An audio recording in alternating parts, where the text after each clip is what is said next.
Now I'm fortunate enough to have worked with the great, late, legendary Tina Turner once. I'll save the actual story for another day, but I feel qualified and that I'm allowed to use the line from one of her more classic songs, Simply the Best. Those words we will use to describe Jared Moskowitz and Dan Goldman. Simply the best. They are just spot on, facts, humour, and, always giving those on the opposing Trumpy Trump side a good run for their money. So much so, it leaves them embarrassed, silenced, because the one thing that both of these two individuals, Moskowitz and Goldman, use 100% is, truth and facts.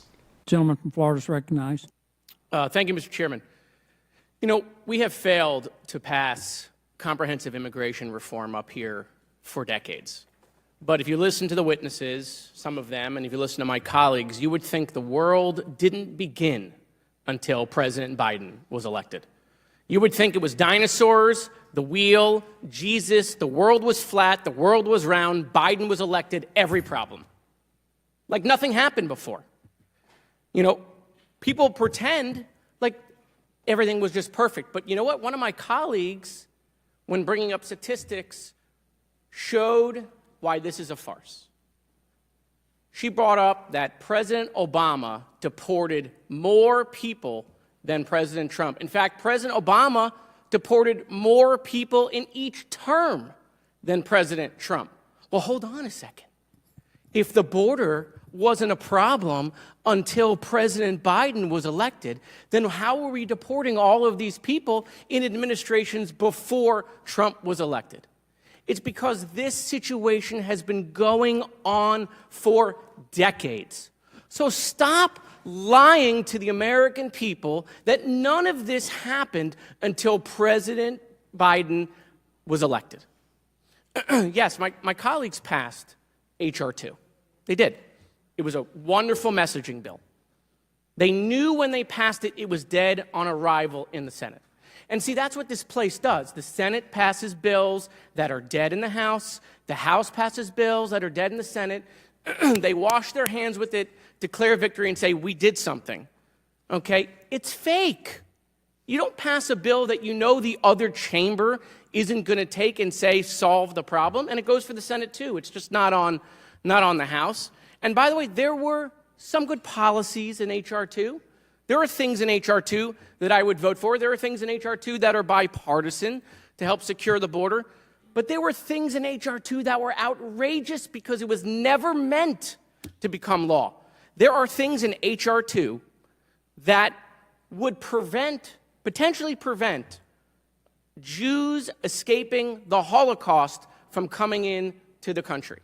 Because there's all sorts of changes to asylum. There's all sorts of, if you travel through a third country, you can't come in.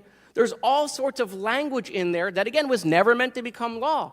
And I don't think my colleagues, by the way, put that in there because they would want to prevent Jews from coming into this country. But we've seen what happens when there is language in laws that isn't intended, like what happened in the St. Louis in 1939, where there were laws that prevented Jews on a ship escaping Germany. We denied them because we applied things that weren't meant for that situation. And so, look, you don't have to listen to me, right? My colleagues don't have to listen to me. I want them to listen to their own colleagues, Chip Roy, who is a Conservative Freedom Caucus member, has said President Trump has failed to secure the border. Ron DeSantis, who ran wall commercials in order to become governor, said Trump didn't build the wall and Mexico didn't pay for it. Okay? And Mr. Holman, I appreciate your energy and passion for children. And I appreciate that you have said that, have you seen terrible things that keep you up at night? I have.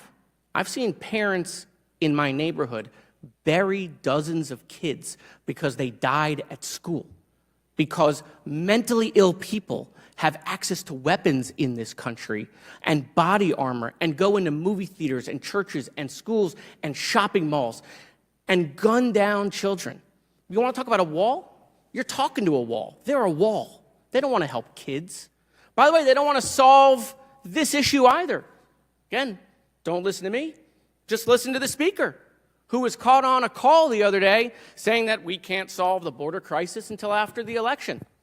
By the way, here's Congressman Troy Niels giving it all away. Giving it all away. Let's read this. Let me tell you, he's talking about immigration, let me tell you, I'm not willing to do a darn thing right now to help a Democrat, to help Joe Biden's approval rating. I will not help the Democrats try to improve this man's dismal approval ratings. I'm not going to do it. He's saying he's not going to do anything on the border. And he's from Texas, which needs help. He's not going to do anything because he doesn't want to give Joe Biden a win. You have members of this committee that have threatened to vacate the speaker again if they do anything on the border.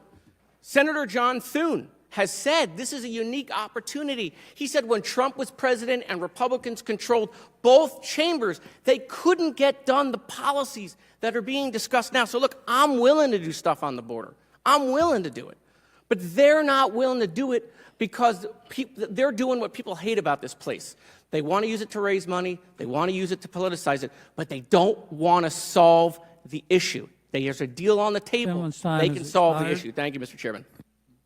Mr. Chairman, over there? Yeah, there he is. Yes, thank you, Mr. Chairman. Thank you for our witnesses for coming here today. I think one thing that gets confused a lot when we have these hearings is that there are allegations that Democrats and President Biden don't want to secure the border, want open borders. In fact, some my friends on the other side of the aisle have said that they are trying to facilitate the fentanyl trade and fentanyl from coming into the country. But the irony, and my colleague from Texas, Mr. Fallon, said this at the end of his 5 minutes, is he questions whether or not the Biden administration is serious about addressing the problems at the border. Well, it's quite ironic because right now, this very day and for the last 5 weeks, the Biden administration, the White House, and Secretary Mayorkas have been negotiating with a bipartisan group of senators to actually address the problems at the border. But you know who hasn't been involved in that? House Republicans. And instead, what they are doing, as you just heard from Ms. Green, is trying to impeach Secretary Mayorkas for his failure to address the border while he is negotiating to address the border. And then, even if there is a bipartisan agreement in the Senate, the Republican leadership in the House has already determined that it is dead on arrival. They haven't seen the agreement, but they just know that it's dead on arrival.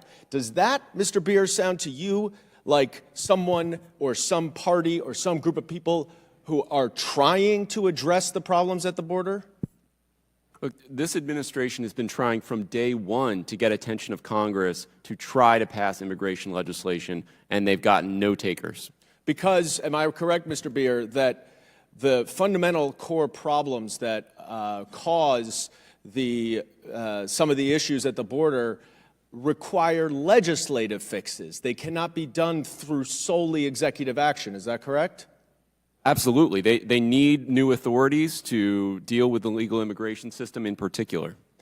Now, Mr. Edlow, I know you ran USCIS, and you've testified about how the backlog of asylum applications is a significant problem because it incentivizes even those who may not qualify to try to come here because they would be able to stay for years. Is that a fair assessment of the concern about the backlog of the asylum applicants? That was not what I was saying about the affirmative asylum applicants, but as far as defensive people coming across, yes, they get to come in. They'll eventually get work authorization. Actually, under some of these regulations, they get it very quickly. Well, but regardless of when they get it, they apply for asylum, and it takes years, right? And so you would agree with me that fewer than 50% of asylum applicants are granted asylum when their case is finally heard. Is that right? Again, I'm not sure. Are we talking about the people coming in from the border, or are you talking about total? Because those are different numbers. Well, I'm talking about the total. But the point is that there's a backlog, and as the head of USCIS, do you think that 1,600 more asylum officers to process asylum applications would help to reduce the backlog and therefore not incentivize more people to come? If those officers were going to be placed for affirmative asylum applications for people who have been in the pipeline for a number of years, yes. However, Great, that is because not you know what they're was doing. in the President Biden supplemental? $755 million for USCIS to hire 1,600 asylum officers to go through the backlog. Now, Mr. Homan, do you think that it would be helpful to hire additional CBP officers, Border Patrol agents, or border processing coordinators so Border Patrol agents can do their job and try to secure the border and fight drug trafficking and human trafficking coming over the border? Would those additional officers have helped you when you were heading that department? Hiring more officers to process more quickly, release more quickly. I'm not is asking gonna bring more about people. I'm not asking about what I asked. I asked separately about CBP officers, HSI officers, Border Patrol agents, security enforcement officers. Would that help to secure the border? This is not a resource issue; it's a policy issue. That's not my question. My question is, would it be helpful? Would it be helpful? The Of course, answer, of course, I'm out of having more time. border patrols is always helpful. Exactly. And yet, this Republican Party does not want to add $4.46 billion that was in the president's supplemental appropriations request to go to the Customs and Border Protection to fight the fentanyl trade, to fight human trafficking, to try to take away the American-made guns from the cartels who control both. And this Just a Republican minute. Party will We're going to not have a hard do time here anything. because we are going I yield back. to, just so you know, we are going to wind up on the floor here, so we want to squeeze in as many people as possible.